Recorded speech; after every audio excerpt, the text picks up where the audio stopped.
Quels sont les éléments superstars, les influenceurs du tableau de la classification périodique? C'est ce que je t'invite à regarder dans cette vidéo. Les éléments sont répartis dans un tableau qu'on appelle la classification périodique et qui a été établi en 1869 par un chimiste russe qui s'appelle Dimitri Mendeleïev. Vous vous doutez bien qu'on n'a pas classé ces éléments au hasard. On les a classés en fait par colonnes, on appelle ça des familles chimiques réparties donc sur ce tableau ici qui comporte 18 colonnes. Par souci de simplicité, on ne tiendra pas compte des 10 colonnes entre les deux qu'on appelle les éléments de transition, ce qui fait que notre tableau sera simplifié sur 8 colonnes, 8 groupes. Aujourd'hui, on a décidé de mettre un coup de projecteur sur le groupe numéro 8 qui a été découvert à la fin du 19e siècle, c'est ce qu'on appelle les gaz nobles ou les gaz rares.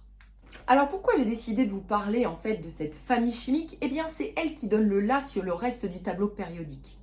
Ils sont tellement cool que tous les autres éléments du tableau veulent leur ressembler. Alors pourquoi ces éléments sont-ils aussi tendance? Eh bien dans le monde des éléments chimiques, si tu es branché, si tu es super cool, eh bien c'est tout simplement parce que tu as une configuration électronique avec 8 électrons sur sa dernière couche. On appelle cela un octet.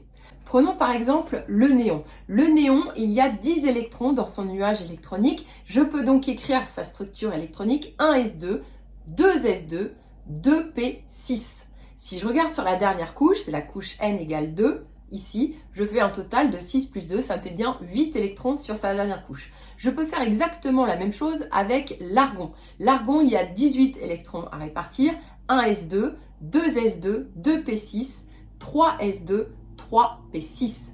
Et là, même chose, dernière couche électronique ou électron de valence, je constate qu'il y a aussi 8 électrons. En bref, ce qu'il faut retenir, c'est que ces éléments qui ont une structure en octet, eh bien, ça leur confère une très grande stabilité. C'est-à-dire qu'ils ne vont pas avoir envie de se mélanger avec les autres atomes pour former des molécules. Ils se suffisent à eux-mêmes. Ils sont heureux tout seuls grâce à leur structure en octet. Ils sont très très stables. Ce sont des gaz inertes. Par exemple, si on prend l'hélium, on l'utilise pour gonfler des ballons ou les dirigeables, parce qu'il n'y a pas de risque d'interaction avec d'autres molécules ou des explosions.